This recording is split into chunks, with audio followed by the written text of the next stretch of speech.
So hello friends, welcome to our YouTube channel Medici. Today we are going to study about the drug used in rheumatoid arthritis. आज हम पढ़ेंगे कौन कौन से drug use होते हैं in the treatment of rheumatoid arthritis. Okay, so first, what is rheumatoid arthritis? तो rheumatoid arthritis is a chronic inflammatory disease of joints. It is a chronic inflammatory disease of joint. ये क्या होती है rheumatoid arthritis? तो rheumatoid arthritis हमारे joint के अंदर एक इन्फ्लामेशन होता है. ओके, अब आप सबको पता है कि जैसे कि इन्फ्लामेशन कहीं हुआ, इन्फ्लामेशन कहीं भी होता है तो सबसे ज़्यादा एक्टिव सेल जो इन्फ्लामेशन के एरिया में होते हैं वो कौन से होते हैं? तो दैट आर लिम्फोसाइट्स और WBC. ओके, तो WBC और लिम्फोसाइट्स जो है, अब ये लिम्फोसाइट्स क्या करेंगे?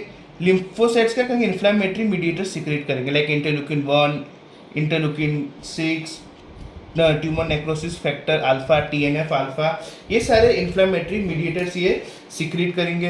अब ये इन्फ्लामेटरी मीडिएटर्स जाके हमारे जॉइंट्स में क्या करेंगे? It causes pain, redness, swelling.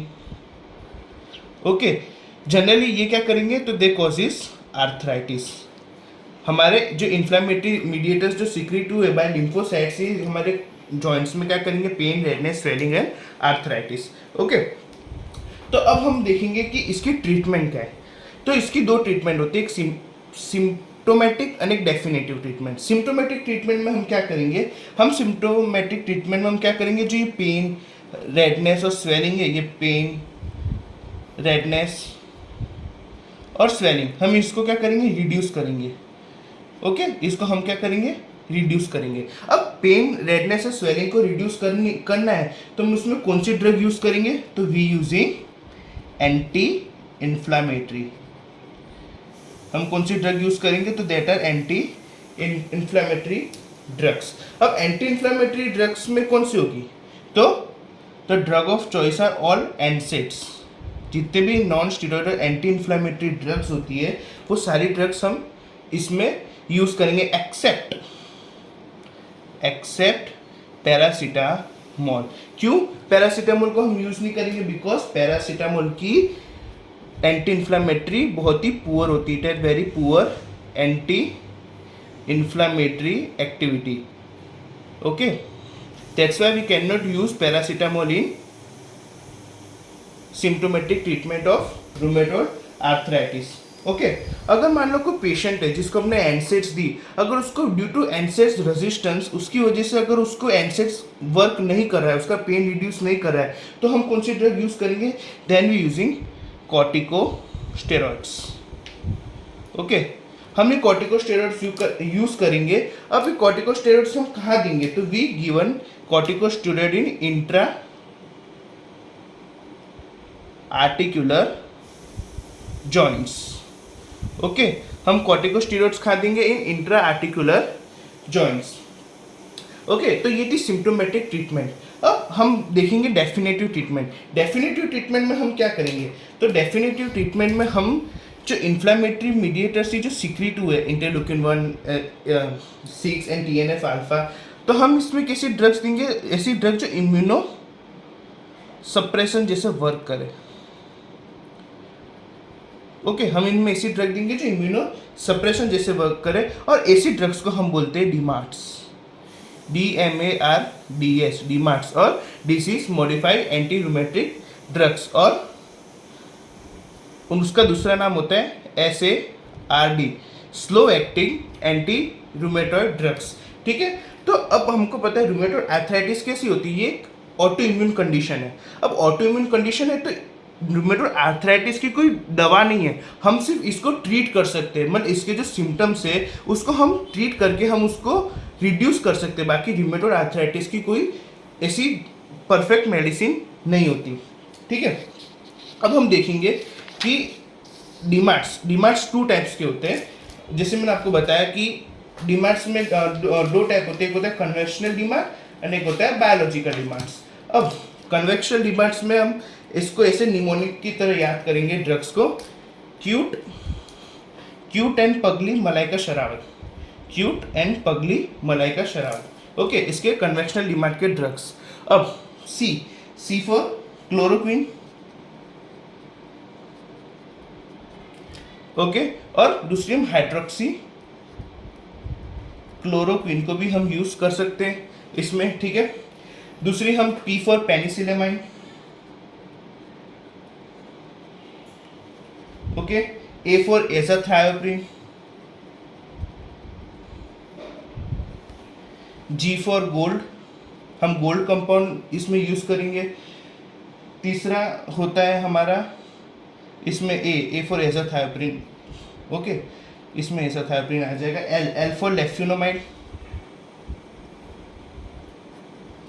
M for methotrexate and S for sulfasalazine, okay. तो ये जो ड्रग्स है हम इसमें यूज करेंगे इन कन्वेंशनल डिमांड। अब इसमें जो मिथोट्रेक्सेट होता है वो क्या होता है, तो it is a drug of choice, it is a drug of choice in treatment of a chronic condition in rheumatoid arthritis, okay. अब ये जो पेनिसिलामाइन होता है, पेनिसिलामाइन क्या होता है, तो पेनिसिलामाइन ड्रग होता है जिसका दूसरा यूज है, it is a copper chelator, okay, copper chelator. So ये एक और हमारी डिसीज में यूज होता है और इस पे काफी बार एमसीक्यू पूछा गया है। It is use in Wilson's disease, okay, it is use in Wilson's disease, क्योंकि विल्सन डिसीज में कॉपर हमारी ब्लड में ज़्यादा हो जाता है, इसकी वजह से हम पेनिसिलामाइन का इसमें यूज़ करते हैं। अब सल्फासेलाजिन है, सल्फासेलाजिन भी क्या है, it is a prodrug, okay. अब जब इसका ये प्रोड्रग होता है, इसका एक्टिव फॉर्म में जब ये कन्वर्ट होता है, इसका एक्टिव फॉर्म कोलोन में कन्वर्ट होता है फिर कोलोनिक माइक्रोब्स, ओके। तो इसमें कन्वर्ट सल्फा पायराडिन, मतलब ये सल्फा पायराडिन और 5 अमीनो सैलिसिलिक एसिड, इसमें ये कन्वर्ट होता है, ओके। हम ये सारे ड्रग्स के बारे में भी डिटेल में जानेंगे, ओके। तो ये था हमारा कन्वेंशनल डिमांड्स। अब हम देखेंगे बायोलॉजिकल डिमांड्स। बायोलॉजिकल डिमांड्स में मैंने आपको बताया जो इन्फ्लेमेटरी जो मीडिएटर्स रिलीज हुए हम उन सबको इनिबिट करेंगे, ओके। तो टीएनएफ फर्स्ट होगा, TNF alpha inhibitors. TNF alpha inhibitors में इंक्लूड होंगे ड्रग जिसको हम निमोनिक से याद कर सकते हैं, आइस एज, ओके। क्या निमोनिक है, ice age, I for infliximab, okay. दूसरा है सर्टोलिजुमैब, तीसरा है एंटरसेप्ट, इटर्निसेप्ट, फोर्थ है अडालिमुमैब और फिफ्थ है गोलीमुमैब, ओके। तो ये थे हमारे एग्जाम्पल जो टीएनएफ अल्फा में ड्रग इंक्लूड होते हैं। अब इंटरल्यूकिन 1 इनिबिटर, तो एक होता है एनाकिंड्रा, ये जो ड्रग है एनाकिंड्रा ये इंटरल्यूकिन 1 इनिबिटर होता है। तीसरा जो इंटरल्यूकिन 6 को इनिबिट करे तो इससे ड्रग होते हैं टोसिलिजुमैब और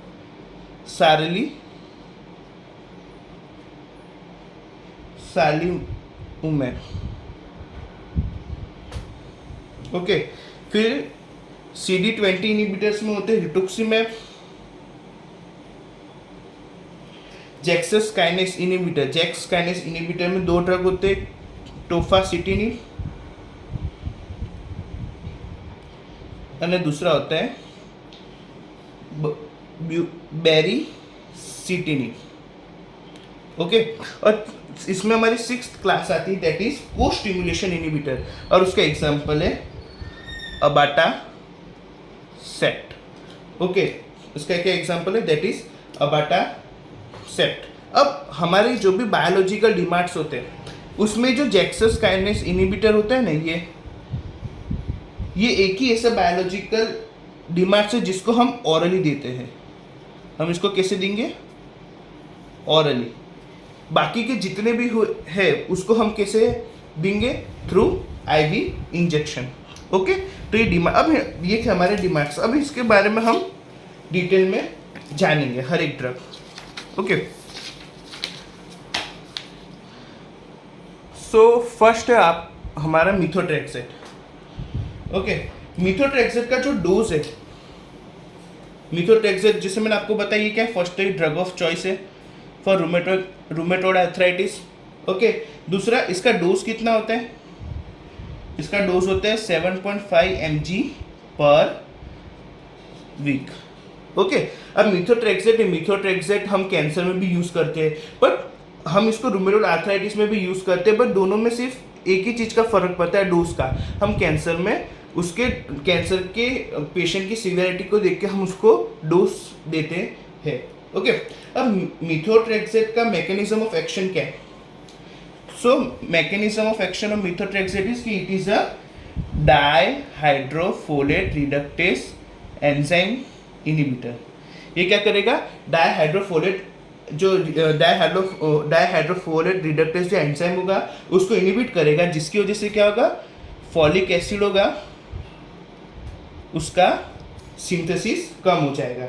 ठीक है, सो ड्यू टू दिस जो हमारे मीथोट्रेक्सेट होता है वो कॉन्ट्राइंडिकेटेड होता है। किस में कॉन्ट्राइंडिकेटेड होता है? In pregnancy. जो मीथोट्रेक्सेट होता है वो प्रेगनेंसी में कॉन्ट्राइंडिकेटेड होता है। क्यों? क्योंकि ये फॉलिक एसिड का लेवल कम कर देता है, जिसकी वजह से न्यूरल ट्यूब डिफेक्ट हो सकता है। ओके, अब मीथोट्रेक्सेट लैक्टेशन में भी कॉन्ट्राइंडिकेटेड होता है। मीथोट्रेक्सेट है वो लैक्टेशन में भी कैसा होता है, कॉन्ट्राइंडिकेटेड, बिकॉज वो क्या करेगा, it causes megaloblastic anaemia.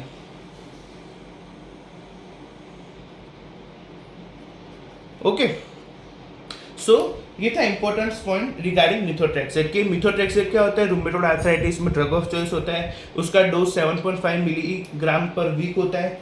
Okay, ये उसका मैकेनिज्म डाइहाइड्रोफोलेट रिडक्टेस इनहिबिटर है और ये कॉन्ट्राइंडिकेटेड होते हैं in pregnancy and in lactation. Okay, अब सल्फासेलाजिन। सल्फासेलाजिन क्या है?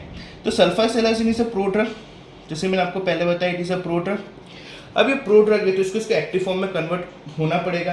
अब ये एक्टिव फॉर्म में हमारे कोलन में एक्टिवेट होता है। अब इसका जो एक्टिव फॉर्म होता है, जैसे एक्टिव फॉर्म में कन्वर्ट हुआ तो ये दो पार्ट में डिवाइड हो जाता है, sulfapyridine and second is 5A acid, 5 amino salicylic acid. और ये जो सल्फापायरिडीन और 5 अमीनो सैलिसिलिक है, ये दोनों किससे अटैच होते हैं? तो थ्रू एजो बॉन्ड। ये किससे अटैच होते हैं? तो थ्रू एजो बॉन्ड। ओके, अब जैसे हमने सल्फासेलाजिन लिया, ठीक है, तो क्या होगा, हमारे जो कोलोन है, कोलोन के अंदर जो बैक्टीरिया होते हैं, बैक्टीरिया जो कोलोन के अंदर होते हैं वो क्या करेंगे, ये एजो बॉन्ड को तोड़ देंगे। ठीक है, जो बैक्टीरिया होंगे वो क्या करेंगे, इस एजो बॉन्ड को तोड़ देंगे, तो सल्फापायरिडीन एंड 5 अमीनो सैलिसिलिक दोनों अलग हो जाएगा। ओके, अब जैसे कि हमको पता है कि सल्फापायरिडीन होता है। सल्फापायरिडीन क्या है? तो सल्फापायरिडीन को हम यूज करते हैं the treatment of rheumatoid arthritis. Okay, और सल्फासेलाजिन को तो हमने ये भी देखा था अल्सर वाले पार्ट में कि it is also use in ulcerative colitis. So yes, it is also use in ulcerative colitis, but ये जो 5 अमीनो सैलिसिलिक पार्ट होता है इसका, इट इज यूज्ड, ये ड्रग होती है, it is used in treatment of ulcerative colitis. Okay, ये हमारा अल्सरेटिव कोलाइटिस में यूज होता है। दूसरा इसका use, it is also use in Crohn's disease, ये हमारे क्रोन्स डिसीज में भी यूज होता है। ठीक है, अभी मार्केट में नए फॉर्मुलेशन आ गए। ओके, ये सल्फर 5 अमीनो सैलिसिलिक के, that is known as a mesalamine, mesalamine, और उसको दूसरा नाम मेसेलाजिन भी बोलते हैं। क्या होता है कि 5 अमीनो सैलिसिलिक एसिड को हम क्या करेंगे, इसको एंट्रिक कोटेड में, हम इसको क्या करेंगे, एंट्रिक कोटेड टेबलेट बनाएंगे, जिसको वजह से वो कोलोन में जाके उसके जो जहाँ पे अल्सर होगा उधर ही उसका इफेक्ट शो करेगा, उधर ही उसकी मैकेनिज्म शो करेगा। So that is मेसेलामाइन।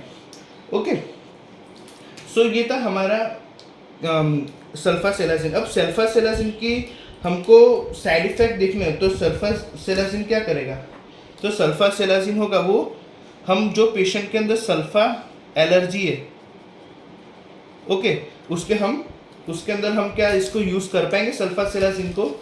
जो पेशेंट है जिसके अंदर सल्फा एलर्जी होती है उसके अंदर हम सल्फासिलाजिन को कभी भी यूज़ नहीं करेंगे। ओके, नेक्स्ट हमारा जो ड्रग आता है दैट इज क्लोरोक्विन। अब क्लोरोक्विन है, क्लोरोक्विन का क्या इसमें स्पेशलिटी है? तो क्लोरोक्विन का हमको पता है chloroquine is a drug of choice in malaria.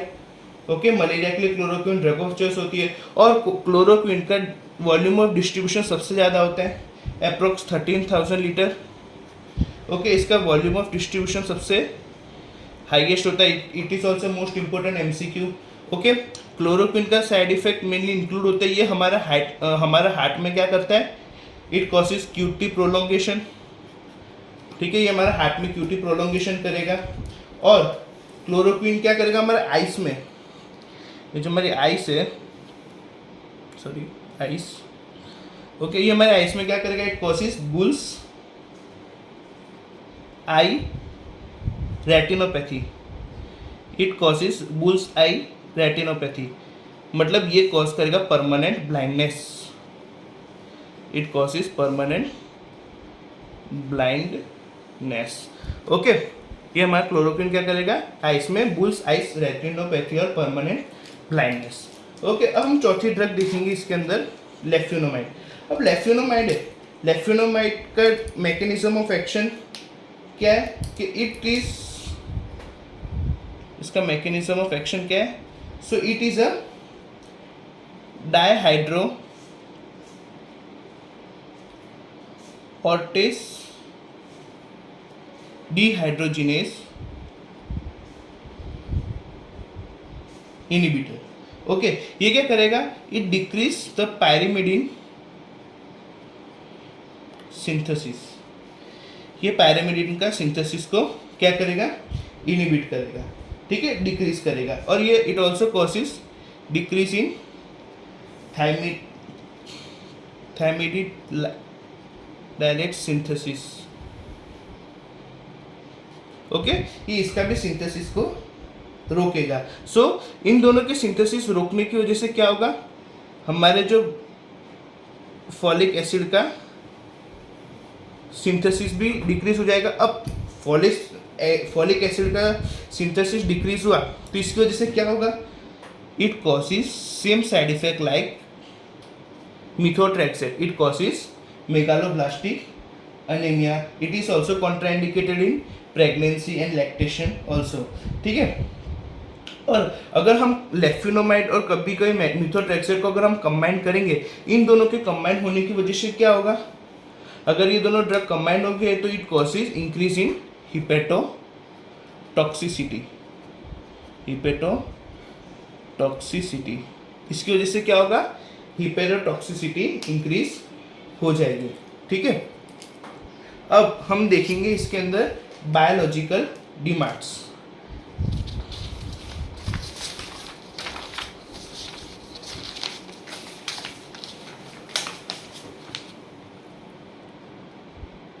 अब बायोलॉजिकल डिमांड्स में जैसे मैंने आपको बोला कि पहले ड्रग इंक्लूड होंगे TNF alpha inhibitors. TNF alpha inhibitors में कौन कौन से ड्रग होते हैं, तो मैंने आपको बताया था mnemonic ice, okay, infliximab, golimumab, okay, adalimumab etcetera. अभी मैं सारे ड्रग के नाम नहीं लिख रहा, मैंने पहले लिख दिए थे इसीलिए। ओके, सो टीएनएफ अल्फा इनहिबिटर में जो ड्रग इंक्लूड होते हैं। ओके, अब इनका यूज कहाँ होता है, इनका यूज होता है इन रूमेटॉइड आर्थराइटिस। ओके, इनका यूजेस कहाँ है, तो it is use in rheumatoid arthritis, in ulcerative colitis, okay, in ankylosing spondylitis, okay,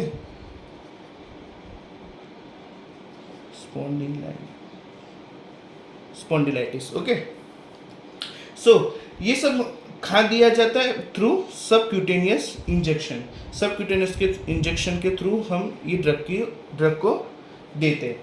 अब इसमें जो इन्फ्लिक्सीमैब होता है ना, ये खाली आईवी रूट के थ्रू दिया जाता है, बाकी सारे टीएनएफ अल्फा हम थ्रू सबक्यूटेनियस रूट में देते हैं। अब ये जो बोला मैंने अल्सरेटिव कोलाइटिस, रूमेटोइड आर्थराइटिस, ये सब के लिए हमारा ड्रग ऑफ चॉइस तो क्या है, ये सब के लिए ड्रग ऑफ चॉइस तो मिथोट्रेक्सेट ही रहेगी, मिथोट्रेक्सेट। बट कोई पेशेंट है जिसके अंदर मिथोट्रेक्सेट की रेजिस्टेंस हो गया तो ऐसे पेशेंट के अंदर हम TNF अल्फा इनहिबिटर यूज करते हैं। ओके, नेक्स्ट है इन्फ्लिक्सिमैब। इन्फ्लिक्सिमैब जैसे मैं आपको बताया, अब इसका मेन जो MCQs में पूछते हैं that are side effect. Okay, इनका साइड इफेक्ट क्या है, ये it causes reactivation of latent TB। ये क्या करेंगे, इट कॉजेज रीएक्टिवेशन करेंगे TB के पेशेंट में। इसलिए कभी इन्फ्लिक्सिमैब देते हैं तो हम पेशेंट का सबसे पहले क्या करेंगे, मॉन्टिक्स टेस्ट। ओके, दूसरा इट कॉजेज हेपेटाइटिस, ठीक है।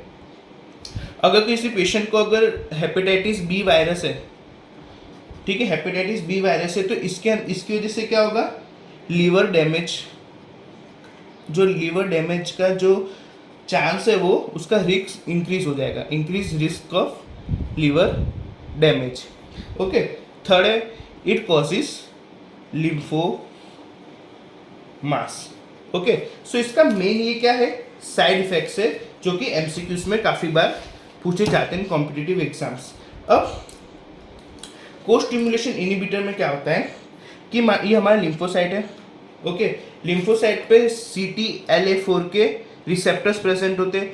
अब ये दूसरा लिम्फोसाइट है, अब ये दूसरा लिम्फोसाइट पे CD28 के क्या होंगे, रिसेप्टर प्रेजेंट होंगे। जब ये दोनों एक दूसरे से कंबाइन होंगे, स्टिमुलेट होंगे, तो इट क्या करेंगे, it causes negative stimulus and kill lymphocyte. Okay, so हम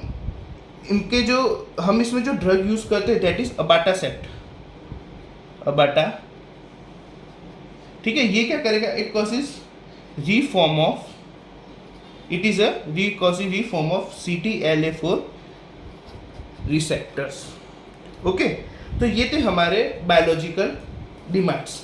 अगर आपको मेरा वीडियो अच्छा लगा हो तो प्लीज़ इस चैनल को लाइक करें, शेयर करें और सब्सक्राइब करें। Thank you.